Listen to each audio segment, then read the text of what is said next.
Here's our black and white grisaille layer, and here's the finished glaze. Now let's go over the glazing process. Okay, I'm going to begin the glazing demo.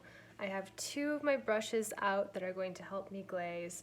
I've chosen my filbert, fairly large brush, and my flat brush. I'm going to be using my filbert brush to be applying my glaze, and I'm going to use my flat brush to smooth it out. It's important with glazing that we're working in small areas kind of at a time. We're applying this very thin layer of paint and we are smoothing it out as we go. So this is my grisaille, my black and white painting, my value foundation, and now I'm going to begin to layer color on top of that. Now this glaze has a little bit, well, it has some opaque colors in it. It also has white in it. So it's a little bit different than how we've talked about glazing before, where you're working purely in transparent colors. We still want to try to keep this very thin though and let our value statement, our grisaille value statement come through and express the value. So we're working gradually and slowly. So I'm going to be showing in this demo in real time for a little bit, and then I'll transition to a time lapse. I do just want you to see how I'm laying on the paint though. I'm first going to my palette, thinning down the paint with some medium and smoothing it out. Okay.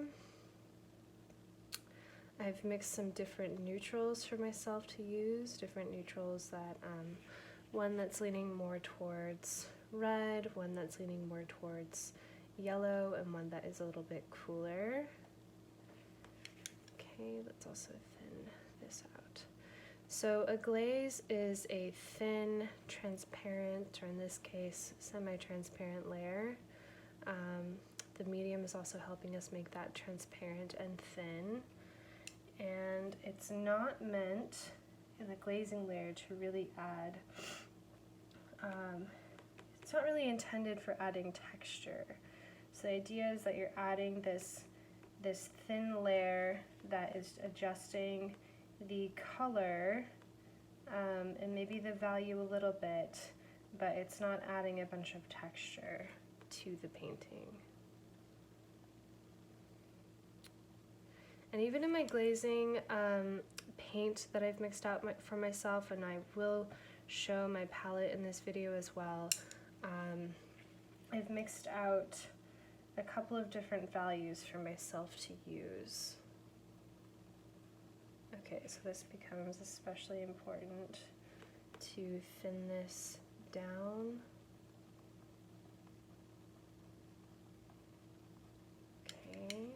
And smooth it out. I also have my paper towel ready to take off any excess paint. I think that is some cat hair on my painting. That's lovely. Also just happens. So take your time, be patient. You're really gradually building up color. And once you've added one layer of glaze, you're going to want to let that dry. You can't really add multiple layers at a time because they're just going to take one another off, especially since we're adding quite a bit of medium to the paint relative to how much we normally add. So we're thinning the paint down. It's going to be sliding around on the surface. So if you're trying to add multiple layers, the layers are gonna cut through and press through each other.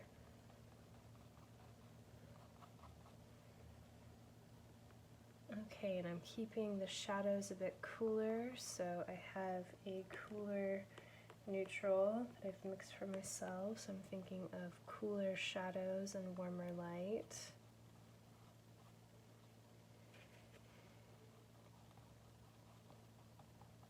And so you're applying the glaze and smooth it out in the section you're working within and then move on. Don't leave a glaze all textured and move on to another part, because glazes dry pretty fast and then you'll be stuck with that texture. So keep that in mind. Okay, I'm now going to transition to showing the time lapse, and we'll check back in with the real-time video at the end. As I'm glazing, I am keeping in mind the different color zones of the face. The forehead leans yellow, the middle of the face leans red, and the chin leans blue. I'm pairing this theory with what I'm observing in my reference. I'm glazing with a series of neutrals that do have opaque colors and have white in them. It is particularly important when glazing with opaque colors to work on a small section at a time.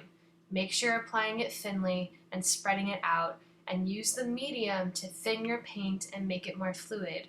Glazing with semi-opaque mixtures leads to a veiled kind of effect that emulates skin nicely. You still want to make sure that your grisaille is coming through. Don't cover all of that value structure work with overly thick paint. Okay, now I have finished a glazing layer. I'm actually going to go into some of the light areas and do a little bit more of direct painting, so some thicker painting, making those lights a little bit more dramatic. So I'm still using some of my neutral value scales. I'm using the really lightest parts, and I'm going to build up a little bit of thicker paint in some of the lights. I don't want to be covering all of this area that I've just worked so much on to glaze, but there are some light portions I want to kind of emphasize, maybe build up a little bit more. So you can do that. And you could also repeat this process many times of glazing, intensifying the color, then you can go back in and build up the light, and you could let this all dry and kind of repeat the process again. So it's a great way to learn how great way to learn how to paint. It's a great painting method.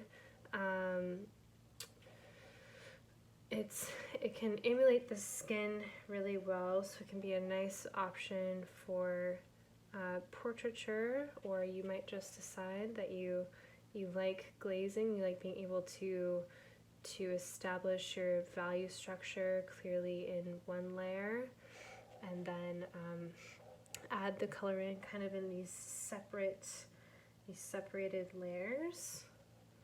So and really part of this class is all about learning these different painting methods, trying them, and then seeing what you like and understanding that there's all these different ways to paint, and the question is how you want to paint, which also might change. You might decide on different things for different paintings, right?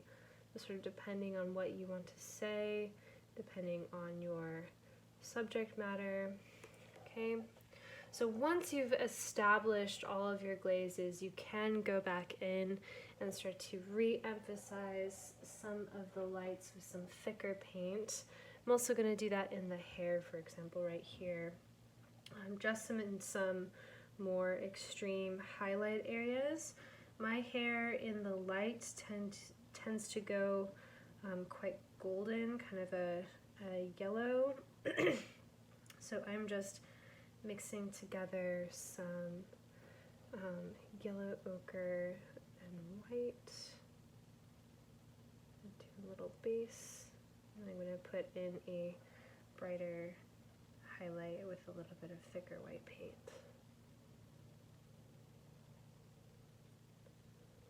Not everywhere, just along that little highlight. Okay.